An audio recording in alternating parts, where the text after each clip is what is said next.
Hello and welcome to the show. Today we are going to be talking about Chapter 6 of the Crow Manuals, which is a lot of good stuff about junctions and how junction design matters in the Dutch context and also in the international context. So today my guest here with me is Matt Pinder, who is joining us from in Ottawa, Ontario.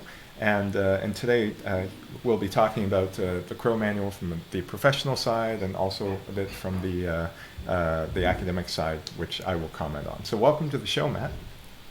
Thanks for having me, George. And I gotta say, a much more comfortable and warm setting than the last time we chatted. Yeah, so if you haven't done so already, Matt Pinder and we did a ridecast in Ottawa where we rode our bikes in the middle of the winter. So if I'll link in the comment in a bit. So if you want to check that out, that's definitely a fun ride. Today we're inside and we're very warm today. So this interview will do 3 parts today. So the 3 parts will be we'll start with discussing Matt Pinder's latest blog post on how cities should reconfigure their streets and creative ways to deal with the coronavirus, which is what's going on right now. Second, we'll move over to the Crow Manual. And then third, I want to do a bit of a comparison between the Crow Manual and the NACTO, which they released a guide, the North American City Transportation Officials Guide for intersection design, which is don't stop at the intersections. So we'll try and shuffle those three things, and then as you have questions coming in, do field them to us. So questions can be either about the conversation or anything about the written text. So Matt, let's begin with. I like to begin with a bit of a reading of the manual, and let's just hop into Chapter 7 here, right? Junctions, and let's start with the first paragraph, huh? What are junctions? What are junction design? And the first paragraph here says, this chapter deals with intersecting, bracket, including turning into available directions and cyclists crossing roads. The fact that a great deal of attention must be given to cyclist safety at junctions in design is evident from the accident statistics. It is true that the majority of serious bicycle accidents involve only a single bicycle. Now, this is really interesting that the majority of bicycle accidents in the Netherlands, right, involves only a single bicycle, but collisions between cyclists and passenger cars are also a significant cause. This might be different to your home context in where the accident between cyclists is mostly caused with other motor vehicles, whereas here you have a lot of old people and people on e-bikes running themselves off the road or into a tree or stuff like that. So that's something that's very context specific. And Matt, I was wondering, let's start with that, is in the North American setting, what do you think is the bigger danger here? Collision with other vehicles or collision between cyclists themselves? Because the news really seems to make it seem like cyclists and pedestrians are a danger and nuisance to each other. Yeah, good question, George. So there's an important distinction in the data there, which is that on a volume perspective, people are more likely to get into a single bicycle collision just about anywhere. I think even in North America, it's a minority of collisions that are between bicycles and cars, but in the event of a collision between a bike and a car, a cyclist is much more likely to get injured, seriously injured, killed, or to any degree in that sense. So, intersections are particularly a risk because this is the point where people traveling in different directions are all coming into this one place where there's a lot moving. In North America, we probably just are lacking a lot of good data on single bicycle collisions. There's a lot of research that shows that a lot of bike collisions don't actually get reported at all. It's only the serious ones that involve a motor vehicle that actually get reported, because a lot of the time that's the way our legislation is set up. Police organizations or police only have to report vehicles or vehicle-based collisions. If someone falls off their bike, maybe it doesn't even show up as a statistic. So it's really insightful that the Crow Manual actually does refer to single bicycle collisions quite often, because in North America we're often just lacking the data to know that those exist. Okay, let's given that introduction, I wanted to actually move to your article now before we come back and revisit the crow. And your article is aptly titled "Should We Close a Street?" And you wrote this back like 2 weeks ago, April 2nd, 2020. And this was really a call for practitioners, given the COVID-19 pandemic, to give more rooms for cyclists and pedestrians. And here it's mostly about road sections, but I want to ask you, how do you also deal with the fact that the intersections get very busy? Like we hear a lot about bag buttons and these bag buttons being the buttons that pedestrians have to press to cross. Where do you see this pandemic playing out in terms of reversing or reconstructing the relationship between automobiles and vulnerable road users? Yeah, so when you think about physical distancing, it's most common to think about mid-block when you're walking on a sidewalk that's potentially too narrow. Maybe you need to sweep onto the road to walk around someone, and that's a problem in its own. And a lot of cities are talking about lane closures, but intersections really become the focal point of this crowding that we really don't want to happen amidst a pandemic. There's generally smaller areas for pedestrians to stand at intersection corners. You have pedestrians arriving from multiple directions, and then you also have pedestrians waiting for a signal to cross the street. It becomes quite tricky to maintain social distancing practices when intersections often have pretty small corners for pedestrians. So the concept of the beg button issue is something I talked about in the article, which is essentially a lot of intersections require a pedestrian to push a button in order to cross the street. That is a high contact surface, so it's a potential spot for germs to be transmitted, but it also means that by having to press a button, that pedestrian is potentially going to be delayed longer in crossing that intersection. Which is... I'm sorry about the audio. Echo. Yeah.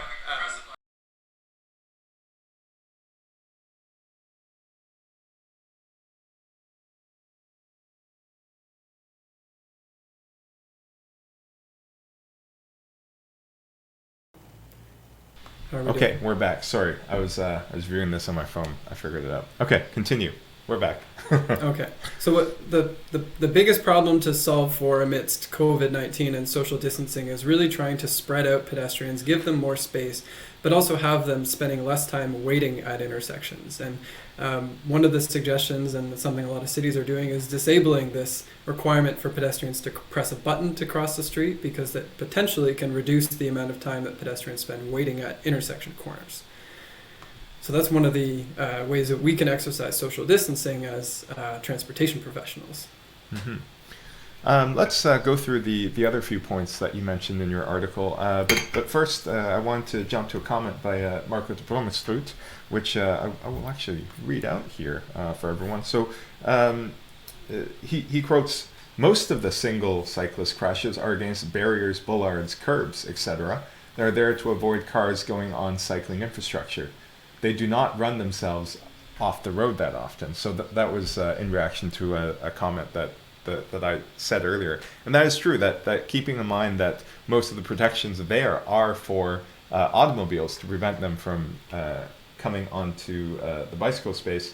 But really what we're trying to aim at, even in the Netherlands, is to actually help cyclists who to stay on the street, and to make sure that bicycle infrastructure is not a consequence of trying to, let's say, keep automobiles out of this space, but rather for the safety of cyclists themselves, right? And yeah, the larger issue. Yeah, very tempting as a transportation designer to place a bollard at the entrance of a pathway where it meets a roadway to prevent vehicles from being able to drive in that space. But in doing so, you're actually creating a hazard for cyclists themselves. And the Crow Manual documents this pretty well, that not only are cyclists more likely to injure themselves when there's bollards present, but elderly cyclists are even more likely to be sent to hospital from these hazards. Cool. Let's go back to your blog post, and I'll bring up the where you kind of get into the solutions bit here, and you outline here some points under what are the options, and you try to explain or sympathize what are the reasons that perhaps the reasons behind inaction, right, for some cities. And here, could you take us through these two sections? What are the options, and then the reasons to do nothing that you wrote about in your article? Yeah, sure. So I tried to be as balanced as possible, acknowledging the fact that cities are under a lot of pressure right now, and there is no one clear answer.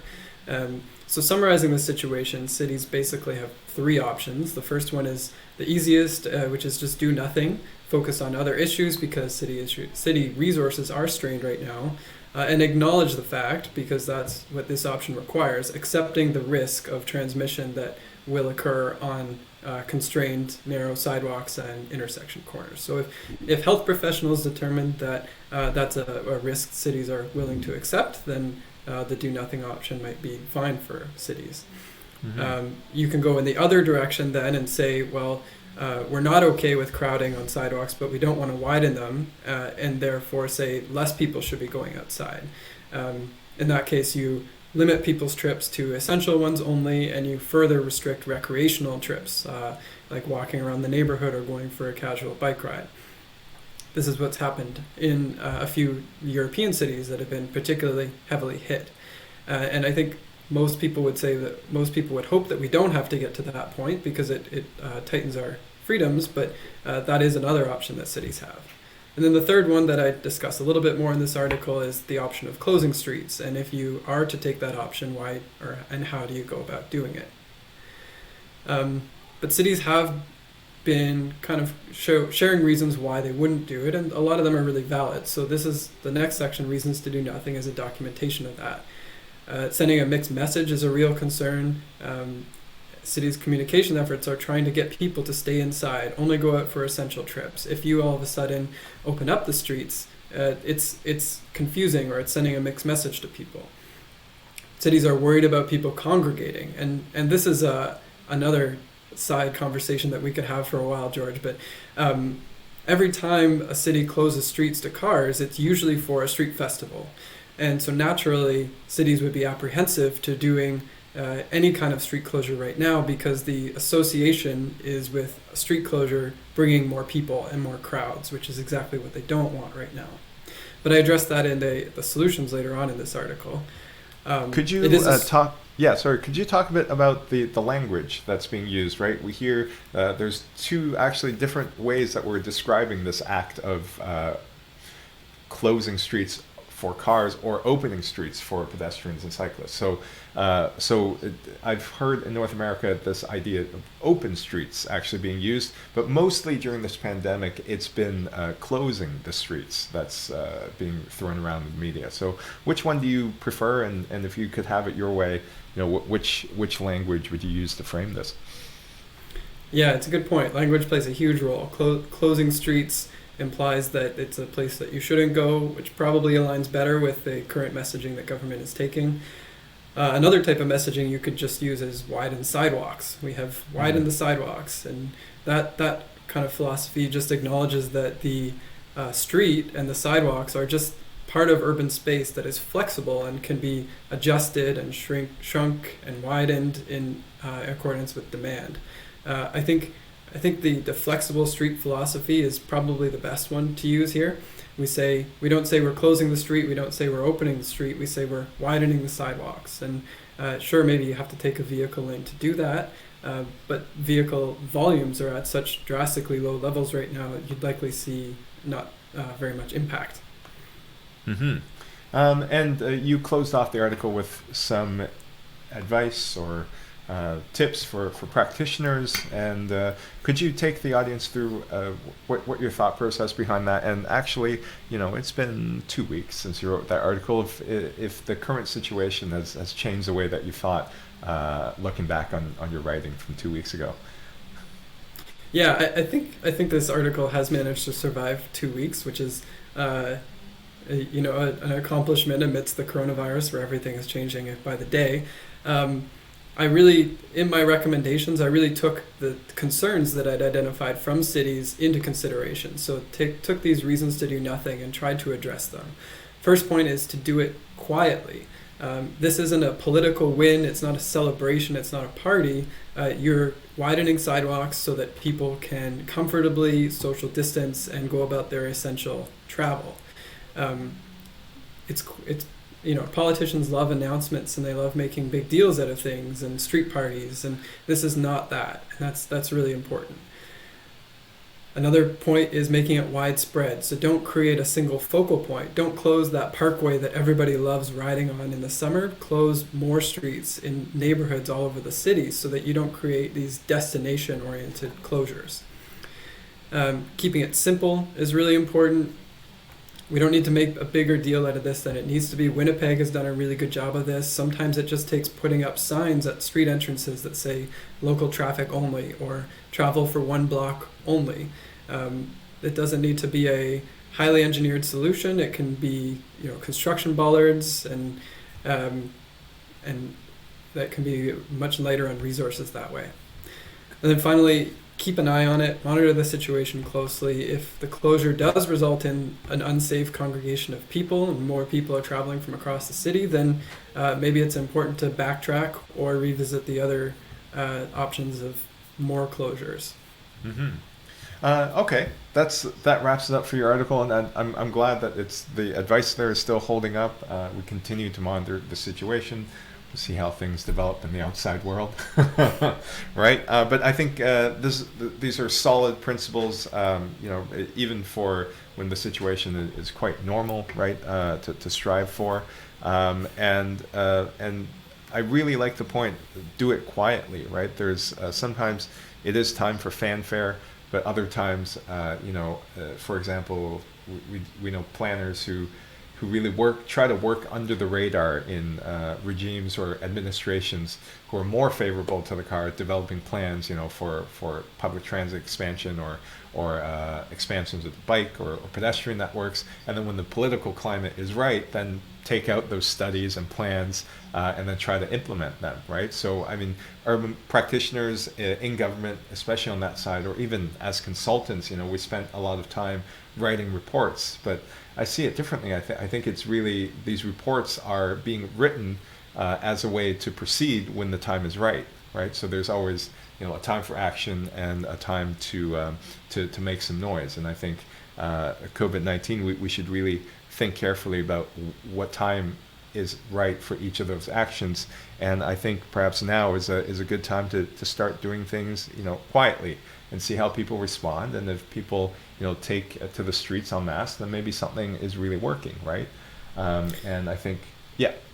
Yeah, absolutely. And thinking forward to the coming months as things change and as eventually we start to, the pandemic starts to slow down and social distancing measures relax and people return to normal, we're going to see a really interesting opportunity for cities to pilot things like reconfigured streets to have more wider sidewalks and cycling infrastructure permanently, because basically traffic has gone from business as usual regular levels and it's all of a sudden dipped.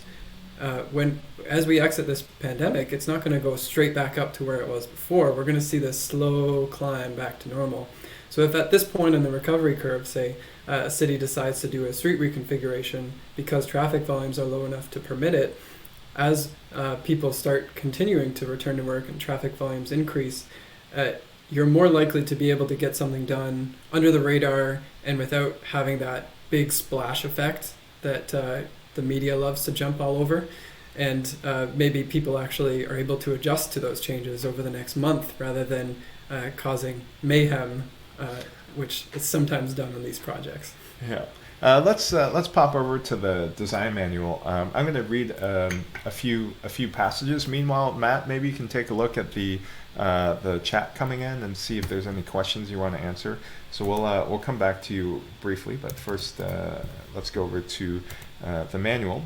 And the section I want to tackle first is this idea of crossability, right? And if you have set foot in different cities, you know that crossability is something that have very different feelings in different cities, right? And this part of the manual tries to translate how easy it is to make it across the street into, let's say, engineering speak, right? Into numbers, into some guidelines. And I want to get Matt's opinion on how these numbers kind of play out in real life, because we did this mind game where we're like, what does 1,600 passenger car units per hour actually mean, right? And we figured out it's like once every 7 seconds, which is actually quite busy.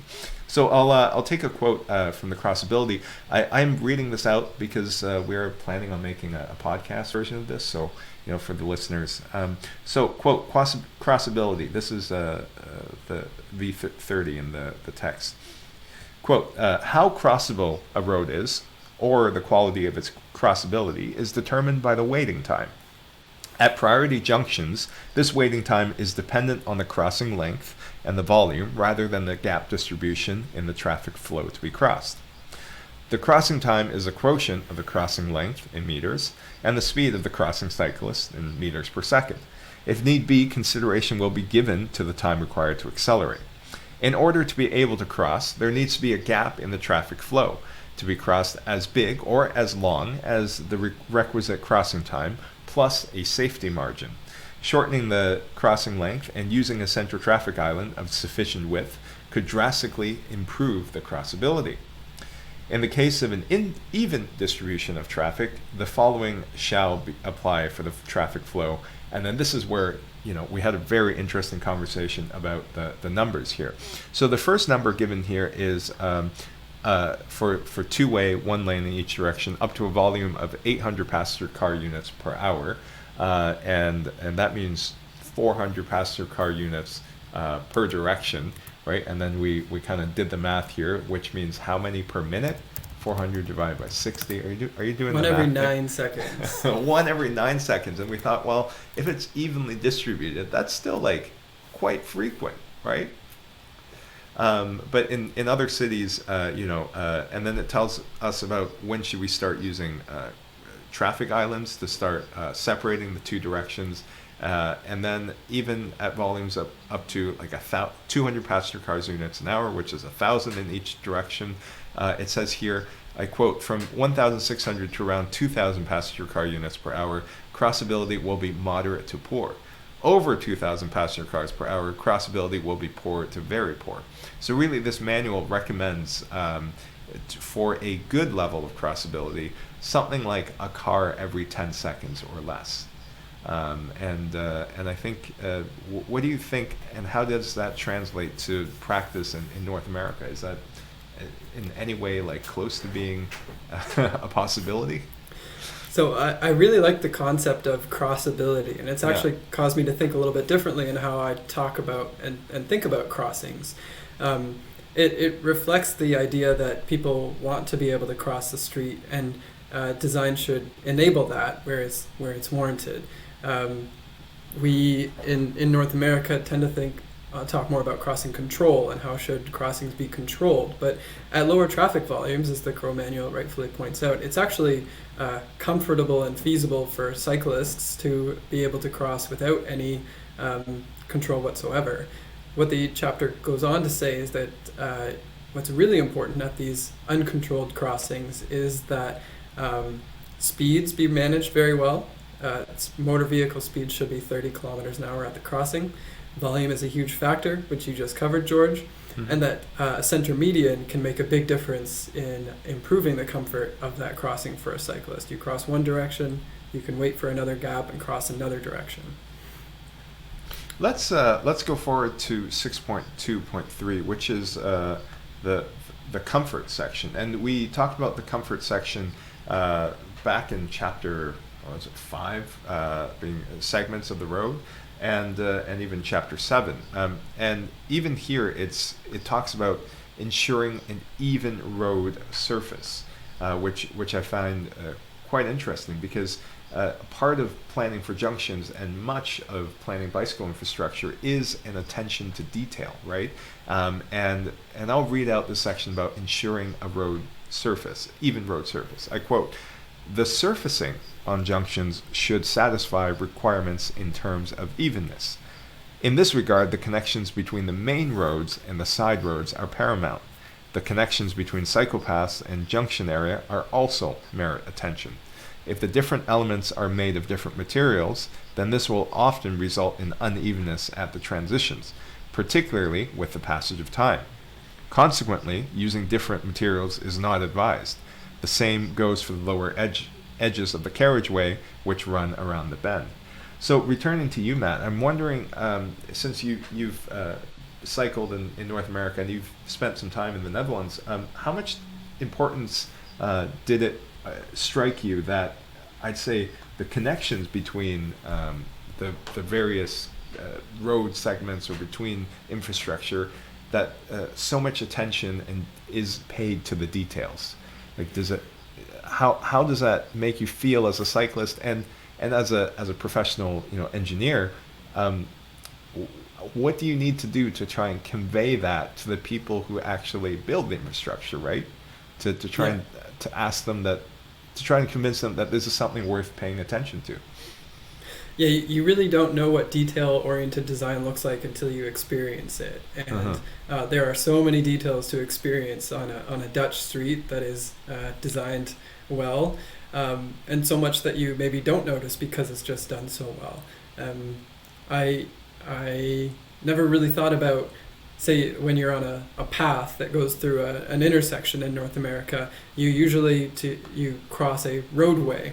And to cross that roadway, you go over a curb, and usually that curb is, it's rolled, but when you cross between that curb and the roadway, there's a bump, and over time, especially with winter, that bump might get bigger. So all of a sudden, to cross a roadway, you go over a bump, and then another bump. Maybe from a design perspective, that doesn't seem like a big deal, but when comfort is one of the objectives of your designing for cyclists, then it becomes a target problem to be solved. And quite often in the Netherlands, when a main street crosses a side street, the cycle path is continuous. It is a continuous strip of asphalt. There's no up, there's no down. Cars have to go up and down across the path of the bicycle. And that's true comfort, and that it's great for pedestrians too. We have focused in North America on designing roads to be comfortable for motor vehicle travel, and that's reflected in the design. You see a continuous asphalt surface wherever cars need to go. Comfort for the cyclist looks very different. Hey, are you ready for a curveball, Matt? We have a very good question from the audience. Here we go. Sure. Jessica, Iris, Linos, oh man, I'm butchering this. Sorry. Jessica asked, does using masks reduce the capacity to ride more miles? Yeah, that's a curveball indeed. Probably well beyond my realm of expertise. I don't know much about the breathing rate and the oxygen intake of a cyclist, and I haven't tried riding with a mask yet. So I don't have anything to offer for that one. Right. What about you, George? I'd imagine there's a lot of people spending time inside on stationary bicycles these days. So I wonder if for the people who are out training, who are using this as a leisure activity, maybe it's maybe people who are like really at their capacity, or I'm thinking perhaps it could have an impact on the maximum slope that people are able to make up, because it's probably harder to climb hills and such. The only reasonable comparison I could offer is when I ride in the winter, I do cover my face with a balaclava.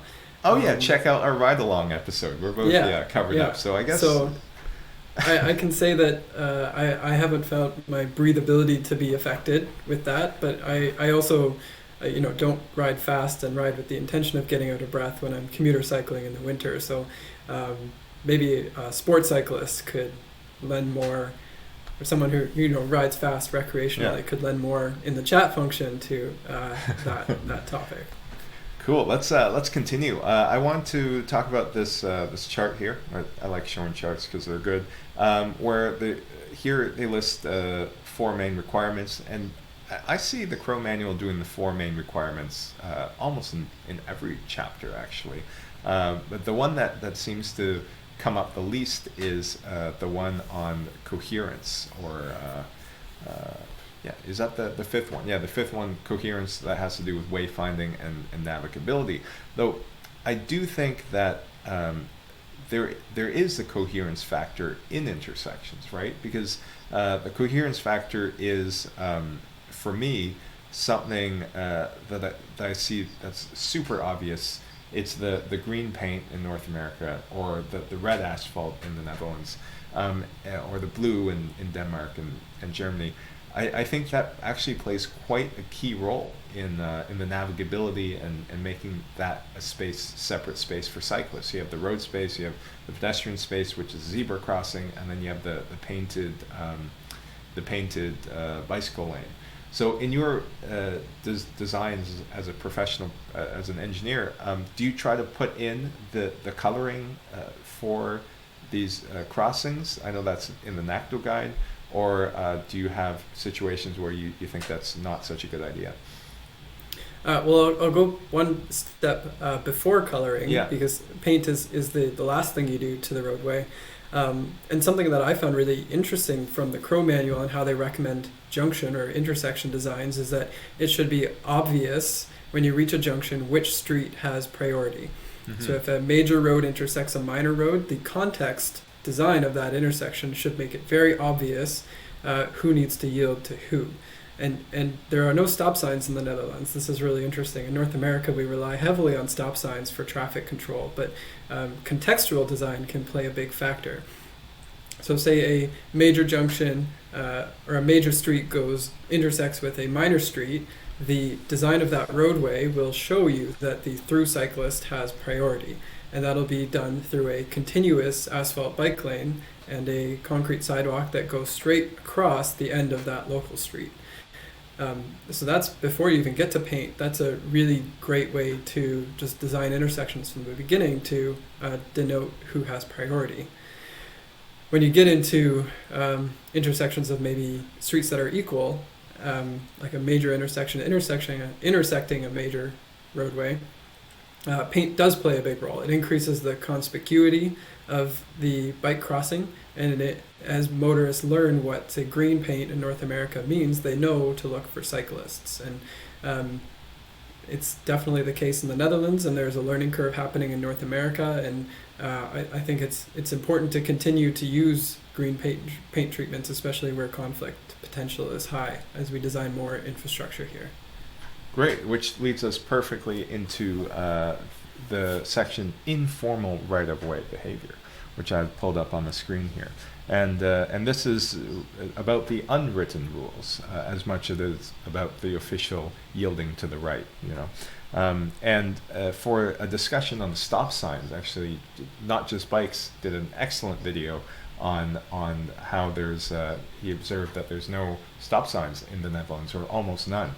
So go check out Not Just Bikes, the channel, and the title of that video is like, there are no stop signs, for more in-depth discussion. So here, let's go to informal right-of-way behavior, right? And I will quote, "Although right-of-way on residential streets is usually regulated with signs, in practice it is possible to talk about right-of-way behavior. Such informal right-of-way behavior is a consequence of a presupposed distribution in a main road and a side road. Informal right-of-way behavior is common where there is considerable differences in spatial quality between two roads. The difference in spatial quality could be the result of spatial characteristics, buildings, plants, and such like, traffic characteristics, car, bicycle, traffic volumes, and road characteristics." Right, so I think where this section gets into is this idea of recognizable design.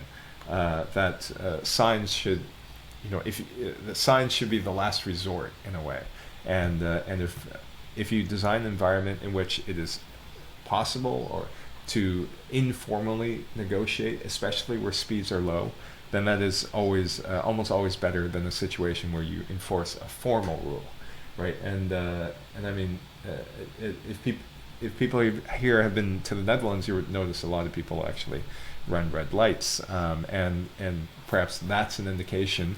There's this paper in the course Unraveling the Cycling City where you read about scoff law cycling, right? So trying to explain, why do people run red lights, and this making making it clear about both the formal and the informal rules can help, I'd say, people use their common sense to negotiate these intersections and these areas more, perhaps even efficiently, not a word, but more smoothly, I'd say.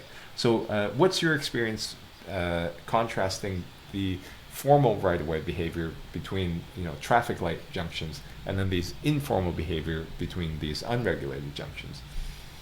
Right. Informal junctions and right-of-way can only occur under certain contexts. So at the intersection of two local roadways, it's really important that the operating speed of vehicles be no more than 30 kilometers an hour. And that's what the Crow Manual really emphasizes. At that speed, a motorist can approach a crossing, a junction of another local street, and be able to react and make a decision about how they're traveling through that intersection and respond to other road users without having to come to a complete stop. That's a really strong benefit of just good speed management. You might actually, instead of having a series of always stop controlled intersections where you speed up to 50 kilometers an hour and then you stop and then you speed up to 50 again and then you stop, you might actually have faster travel times for motorists along a corridor if it's a constant 30 kilometers an hour instead. What was your question again, George, with regards to...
George, we just got a comment that your sound has cut out.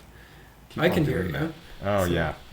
I keep doing that. Okay. So this section is about traffic control, and I want to emphasize such that taking into consideration the interests of all road users and the basis of the engineer's own knowledge and expertise, a traffic control system is created to all intents and purposes constitutes a compromise.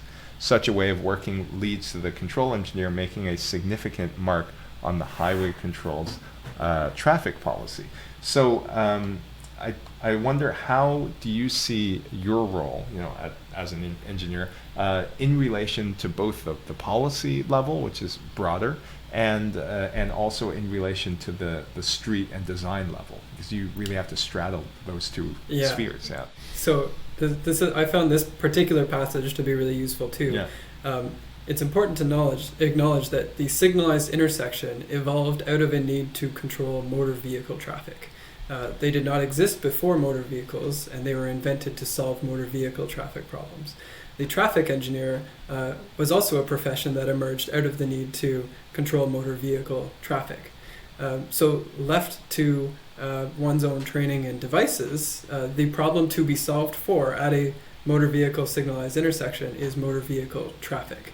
And what this passage in the Crow Manual is saying is that you can actually design an intersection that can be beneficial towards all modes if that is what your policy says. And strong policy can create consistency in how intersections are operated. Any intervention at an intersection to improve safety for pedestrians or cyclists is most likely to reduce that intersection's motor vehicle capacity. So policy is really important for helping engineers and practitioners be able to work through what trade-offs are acceptable. One example the Crow Manual talks about is cycle length, which is the time it takes for an intersection to go from green to red and then back to green again. Very long cycle lengths tend to be good for getting lots of motor vehicles through an intersection, but they are bad in terms of pedestrian delay and cyclist delay. So an example of a policy is to say that in urban centers we will have a limit to the policy or the cycle length that is acceptable at intersections. The City of Toronto actually has a published policy on their traffic signal operations, and in their downtown core they set a limit to the signal cycle length, and that's one of the things that makes downtown Toronto so walkable and so pedestrian friendly. Thanks for that. And I think just pulling up this chart that shows the relationship between this average waiting time and also the probability of having to stop and what is acceptable. So that's one example of how these graphs try to translate these ideas and about comfort, waiting time, acceptability into numbers that designers can then go ahead and use, right?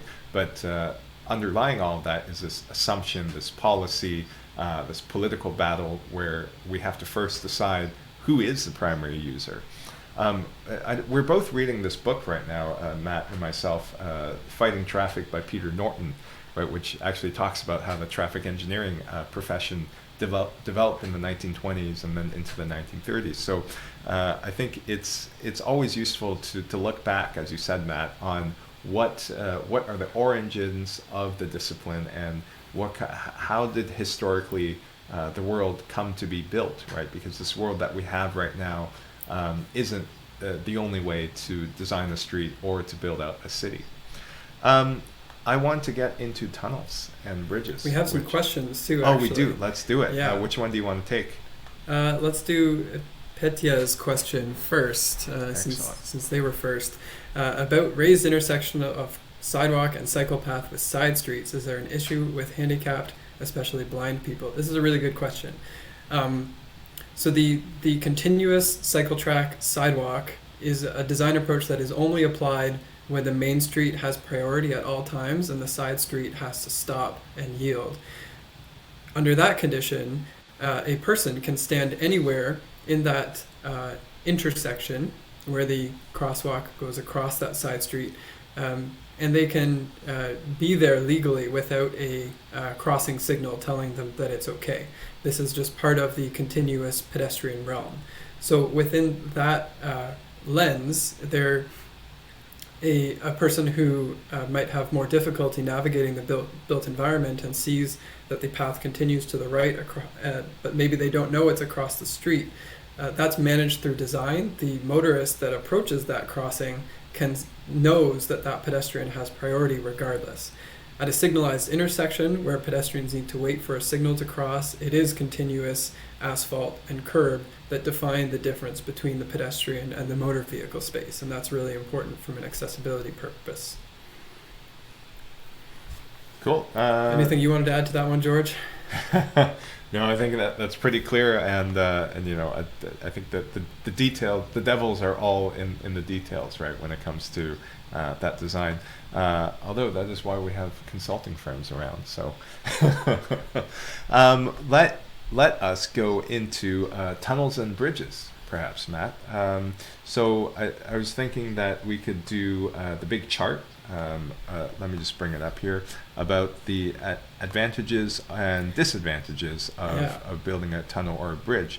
While what you're doing side? that, I can interlude for you. Please, yes. So when you're looking at how a cyclist should be able to cross a road, the best way to mitigate conflict is to have an overpass or an underpass. In that design, there is absolutely no conflict potential between cyclists and motor vehicles. Of course, overpasses and underpasses aren't always feasible. They require a lot of space. They're very cost prohibitive. So that's why we have level crossings more commonly than grade separated crossings. But where you're crossing a particularly busy roadway that's a main cycle route, this can actually be a really effective solution. And Ottawa actually has a lot of these, and I gotta say it's a wonderful feeling to be able to ride over or under a busy roadway without having to stop at a light. Yeah. But of course there are drawbacks to the bridge and the tunnel, and the Crow manual outlines these really well. Well, here we go. Let's go through the drawbacks and the advantages. And we were having this discussion about what side is the winner, I guess, but that's not the correct way to frame it. But it's a fun discussion anyway. So as you can see in this chart, the Crow manual gives points almost evenly between tunnels and bridges. And I think from each of these perspectives, one that was really interesting for me is how much in detail that they give guidance to these.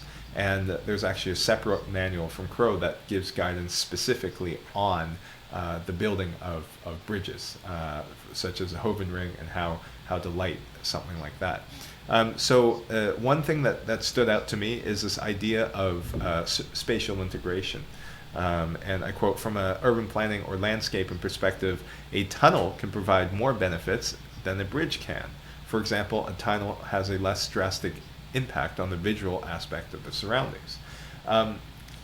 So tunnel wins there, and then, but on the other side, personal safety. You have to be very careful. If you are going to hide a tunnel, then you have to make sure that's well lit. It has to make sure that the user is taken in mind, so whether women or children are going through there. And I think in general, the Netherlands does a quite good job of keeping up the maintenance, keeping up the cleanliness of tunnels.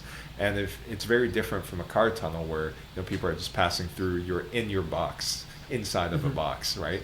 But as a cyclist or pedestrian, then you are very exposed. So if it smells bad, if there's no lighting, if you feel unsafe, then the entire route in a way gets compromised by that one choke point. Do you have an opinion on tunnels versus bridges? Bridges or tunnels? Well, I've traveled through great examples and bad examples of both, and I agree with the Crow manual that it's very context dependent. Bridges can be magnificent ways to define a beautiful cycle crossing, but they do require more effort to get up and down them, and those rises and drops on the ends of the bridges take space. There's that famous bike bridge in Utrecht that used the roof of a school as a way to get up and down at one end of the bridge. That was pretty cool, but most often you don't have an opportunity like that. Underpasses are really effective for constrained space situations, and if they're taken into account at the time that a roadway is rebuilt or redesigned, the cost can come down by quite a bit. It's pretty expensive to think about retrofitting a tunnel, but if you're building a new roadway, or if you're completely reconstructing a roadway to add a box culvert under a section of roadway so that a cyclist can travel under there, it's significantly less expensive than it would be as a retrofit. And I think about this in Ottawa quite often. When they constructed their new LRT, they took advantage of the fact that there was this new rail line being built that required bridges to be rebuilt in many areas, and they leveraged opportunities to create dedicated underpasses for cyclists crossing the LRT line or crossing roadways as part of it, because it was just so much cheaper to incrementally to make a bridge a little bit wider or an underpass a little bit wider when that bridge was reconstructed than to try to do it after the fact. Cool. I wanted to show this picture of the Hoven ring, actually. So as an example of what one of a landmark infrastructure could be, it's tens of millions of euros was put into this thing. But interesting to note, what they never show in the pictures is a giant McDonald's behind there, right? So again, these things are very context dependent. If you do choose to build a bridge, even when it's iconic, you got to keep in mind things like the ramp distance and the amount of space you need for people to get up that bridge and then cross the bridge, which all leads to the speculation, like what's a McDonald's doing beside this iconic, bicycle infrastructure, right? What's the suburban development pattern doing besides something that seems so amazing for cycling? And perhaps one of the answers is Professor Ruth Odenziel always tries to use this as an example, is that that these iconic infrastructures are really infrastructures for the car, right? And Matt, you began with talking about how bridges and tunnels are a way to get around, automobile traffic. I challenge planners and engineers out there to think about, what is automobile traffic doing there in the first place? Is the first step not to try and eliminate fast-moving traffic so that perhaps we can have negotiation take place? And not use the language of conflict, right? That's only a conflict if I'd say it's a negative connotation, but there's other words like interactions or negotiation that can be used to describe the same situation, and that kind of reflects what we were talking about earlier about informal rules versus formal rules. And if it's an informal rules-based intersection, then maybe we don't have to be spending 10 million euros or more on an iconic bicycle roundabout. Yeah, absolutely. And at those dense, that negotiation works best in slow-moving, dense urban environments that you see plenty of in the Netherlands. You definitely don't need to be spending lots of money on overpasses and underpasses in those situations. What you really need to do is manage speed and provide adequate crossing opportunities for people. When you get to highways and motorways where traffic is going 70 kilometers, 80 kilometers an hour or more, that's where the at-grade crossing can be particularly problematic. And the Crow Manual talks about that as well. If speeds and volumes are just too high, you either need a signal for cyclists to cross, or you need an overpass or an underpass. So that's really the context that you would tend to see that type of treatment. How are you feeling, Matt? Do you want to keep going on to the NACTO manual, or shall we save it for another day? How about we take some questions? They've continued to pile in. Can I respond first to Marco de Brommersroet? There's a discussion going on about this webinar that's going on tomorrow. What I propose that we do for that Zoom webinar is I want to get permission from both parties to make sure that we can post it. This is the webinar on tactile urbanism, and if we're okay with it, then I'll definitely post it to the YouTube channel. So that's that. Hopefully you are able to join live, but we will not be doing a live stream for that one. But you will get access, if available, to the recording, and I'll make a post. Yeah, go ahead, Matt. Okay. I see the next question in the queue is from Nick Sully, talking about recommending municipalities using better safety than paint. Do you see paint as a good enough approach? How do you convince them to improve on that? That's a really good point. So paint can only serve to complement a good design. Paint used as a countermeasure can provide some effectiveness, but it's likely not going to completely solve the conflict that you're trying to deal with. When you're designing an intersection, you need to be able to think about managing conflicts, and it's the most common conflict at an intersection is a right-turning vehicle turning across the path of a through-moving cyclist. Applying green paint at that point can help make motorists more aware, but if the geometry of that crossing means that a motorist has difficulty even seeing an oncoming cyclist, or if the signalization of that intersection allows that conflict to happen, or if the geometry of that corner supports that motorist turning very fast, those are all much bigger contributing factors to the safety of a cyclist traveling through an intersection. The Crow Manual is very clear that the right-turning vehicle conflict is a big one to be managed, and it says that cities should actually consider fully signalizing the right turn separate from the through-moving cyclist when right-turning vehicles exceed 150 per hour, or when there's a high volume of large vehicles that make that movement. That's a relatively new concept to North America, is signalizing the right turn movement. Traditionally, we've just allowed through movements and right turns to just go wherever go on the green. There's a culture shift happening now in signals design that's actually saying, no, we should signalize that right turn movement and let pedestrians and cyclists go separately from those vehicles, because it's an improvement to safety. Cool. You want to move on to the NACTO? Yeah, sure. I think Okay, the right turn treatment is actually a good transition into the NACTO All right. guide, because Let's see if I can pull it up for you while you. Yeah. so the NACTO guide does the Don't Give Up at the Intersection does a really good job at really directing practitioners to this issue of intersection design and how it plays into the comfort and safety of cyclists traveling in a network. And just like the Crow manual, it starts with an introduction section that talks about the challenges of conflicts at intersections. And they use a statistic that in 2017, 43% of urban bicyclist fatalities occurred at intersections. So that's nearly half are occurring at intersections. And the geometry and the design of intersections plays a huge role in this.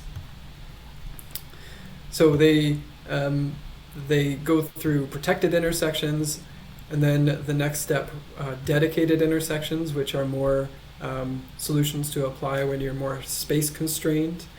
Minor street crossings, which we've talked about a little bit today, where a major street crosses a minor street. How should we go through this, George? I don't know. It's loaded with, It's a with big information. I want to do bike scramble because it's fun. Okay. Bike scramble at work. Let's talk bike scramble. That is fun. Let's talk bike scramble.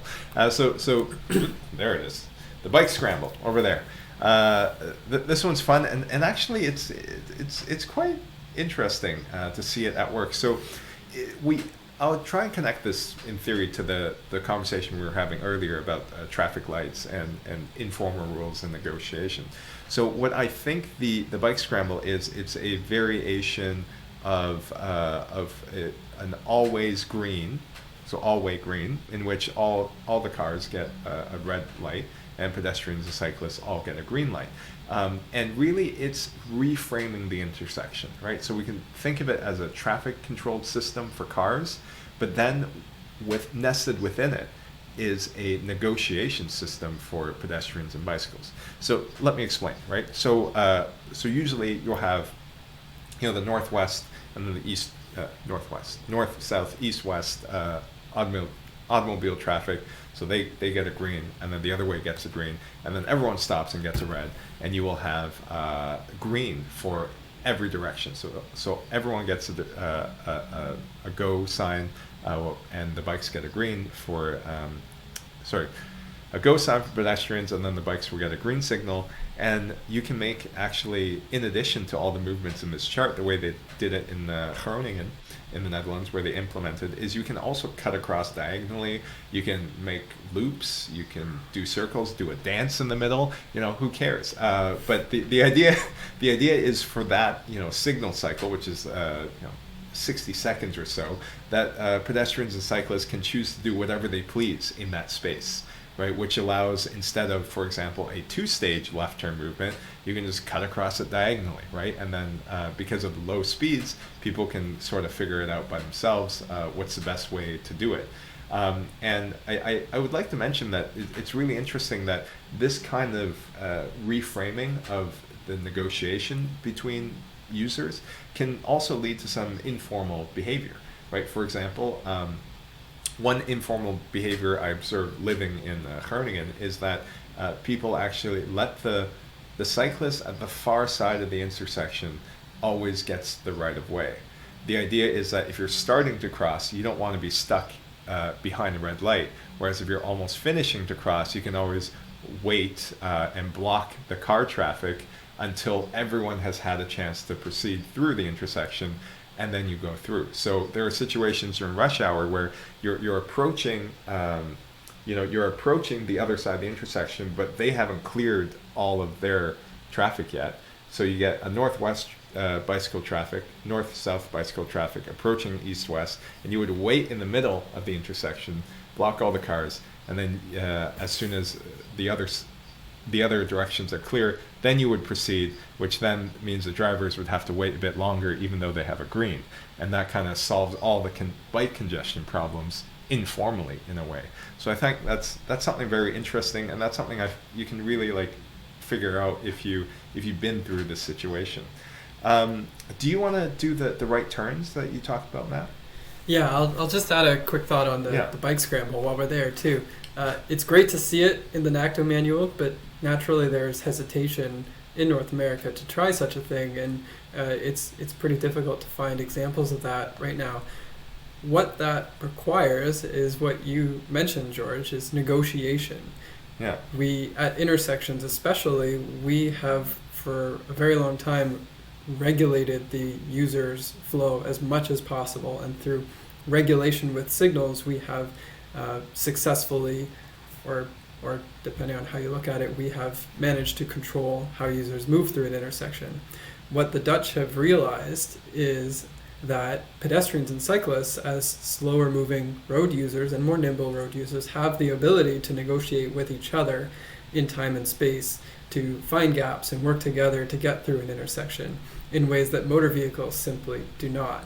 So by providing that dedicated time in the cycle of an intersection for pedestrians and cyclists to work themselves out, you can actually get a lot accomplished. But there's, it's seen as risky to set cyclists free on an intersection and let them figure it out. There's this kind of underlying belief that a cyclist should be treated like a car, and we would never do that with cars.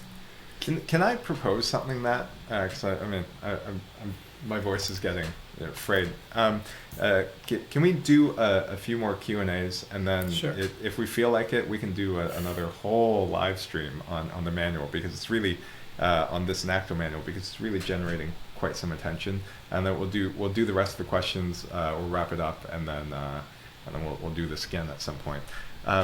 So I'll take just not just bikes. Writes, quote, are all-way green, quote, bicycle scrambles, or whatever you call them, intersections common outside of Groningen? Are the good examples of these in other cities other than in the Netherlands? Actually, to my knowledge, no, I have not seen them outside of Groningen. And in fact, I think it's cool that the such an experimental treatment is making its rounds on, presumably through social media and word of mouth. It has become so famous that despite it being existing, to my knowledge, only in one city, that it has made its way to a North American manual. And from what I can see, right, like there is hesitation in the implementation by engineers and planners, but nonetheless, it has made it into a manual. It's made it into writing. There's drawings explaining it.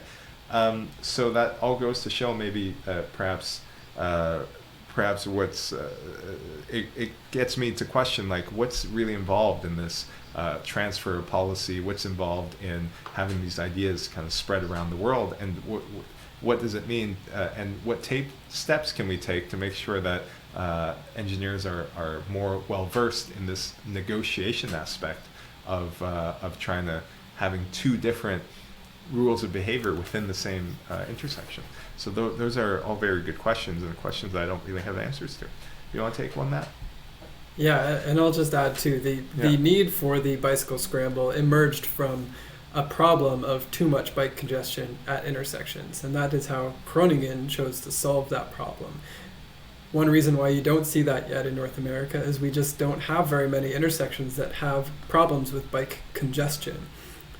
As we start to build more cycling facilities and more cyclists become concentrated in these intersections, there will be more need for these innovative and unique solutions. So don't give up hope just because you don't see one of these in North America yet. It could just be because there's not enough justification to do one of them yet, and we'll get there. All right, you wanna pick one? This one's yours, Matt. Yeah, let's go to, what do we got?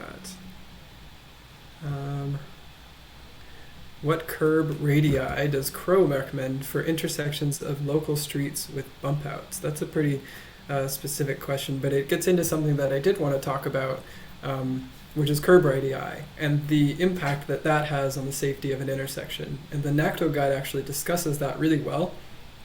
I think you'll find it on page what is this, page 15, George, if you want to flip to that one. Okay, I'll bring it up for you. You can go ahead. There's a lot of evidence that has shown now that a very wide corner at an intersection results in cars turning at faster speeds. Cars turning at faster speeds presents more danger to pedestrians and cyclists that are crossing. The motorist has less time to stop and less time to react, and upon impact with a pedestrian or a cyclist, the potential for damage is higher. With that in mind, we want to discourage high-speed turning at intersections, and the way to do that is to create tighter turning radii for vehicles. Competing with that is the need for accommodating big vehicles like transport trucks at intersections. And as much as we'd like to imagine that that's just not a requirement that we want to deal with, we need to be able to move freight through cities, and big trucks in North America is the way that it's being done. So what NACTO does is they break out the control vehicle, which is this big truck that needs to be able to navigate through the intersection. And NACTO says you should design a tighter turning radii for the car, and then have something like an apron or some kind of mountable surface that truck can drive over, but cars will not. So going back to the question, curb radii does Crow recommend for intersections of local streets with bump outs? I don't think that we saw any specific curb radii in the Crow manual for the Crow doesn't get quite that specific, but you will find that the intersection of two local streets in the Netherlands is very compact. Sightlines are okay, but it's usually it's raised in the middle to discourage speeding through it, and the turns are very tight. It's very likely that the intersection of two local streets in the Netherlands is not designed to accommodate a giant truck being able to turn through that intersection. Maybe in particular instances it's necessary, but most of the time it's not. And when you see a lot of new suburban intersections that are constructed in North America, I have to wonder sometimes how they are so giant. An intersection of two residential streets, it's a four-way stop controlled intersection, and it is just giant. And I have to wonder the design considerations that went into making such a big intersection. I'll take another one, and then we'll wrap this up, because I do want to do the e-bike one, actually. A question from CBC EDO. With the trend of e-scooters / skateboards and other e-mobility devices are permitted on bike lanes, do you see any changes required in how intersections are designed? ? Interesting. I'll talk to this from personal experience and from me visiting other places with an electric skateboard. So what I would do is I would bring an electric skateboard with me on the bus or on the train, and then that way I can explore the city and have my transportation device when I get there. So I was in Denmark, in Copenhagen, and then in Aalborg and a few other cities, where when I was there a few years ago, they legalized these small electric vehicles for use. And I thought it was very interesting, because one thing that you notice on smaller wheels is actually the surfacing material. Right, so if you're on polyurethane wheels, the tiles, as opposed to asphalt, they're really bumpy, and especially if they're laid perpendicular to the road, then small imperfections can like throw you off a skateboard. But on the other hand, electrifying these smaller vehicles, electric scooters, going from kick scooter to electric scooter, going from normal skateboard to electric skateboard, means that you have better acceleration characteristics for these smaller vehicles. So whereas before, a green signal for a bike might not quite be enough time to make it across with a push wheelchair or a push skateboard, if these devices are electrified, then they come quite a bit closer to the characteristics of a bicycle, and be able to blend in more with the speed of bicycle traffic. So I think as long as we have common sense, in the way that we negotiate and manage the power of the motor, so they don't become too crazy, I think they could actually blend in much better to the existing cycling environment, and make it easier for planners and engineers to design intersections for for a uniform type of vehicle. That being said, I think that we should not forget, that these different types of vehicles are flexible, that by even having a bike infrastructure, we are still creating, separations between modes. And I question how useful, these separations are, right? So at some point, like, do we have a roadway, and then an e-scooter lane, and then a bike lane, and then like a cargo bike lane? You already see like these bike lanes where you use to pass other cyclists, right? So how many subdivisions do you need, and does it make sense to keep on going down this rabbit hole? So I'd say it's really coming back to the main point is, if we look at a street or a road, the main danger there, right? What's preventing it from functioning in a way that allows for negotiation is the rather cumbersome automotive traffic, right? So if we can minimize cars on a certain street, then I don't think having these various other different modes is going to be such a big deal, as long as everyone's speeds are reasonable and managed in that way. As for the all-way intersection, I just saw Marcus Scruti commented Rotterdam has experimented with a few, and the all-way intersection, I heard that when they did the experiment, they didn't take out like a part of the center island in the intersection, so people couldn't actually make the diagonal cut doing a left turn because the concrete barrier was in the way, so it didn't really work out. And that's the minor details, guys, minor details. So if you go onto Google Maps and look at an aerial view of the intersection of Groningen, you'll see that they've actually removed the corner island so people can do a left and cut across, which in the NACDO guide, they still keep the islands in, and that could be a big problem, right? If you're going diagonally, you're going straight into the island. Matt, we're going to wrap this up because there's always time for another one. But before we go, I want to have your say on how people can find you on the internet, on Twitter, other social media platforms, and where can they find you if they're looking for consulting work in that sphere. Yeah, sure.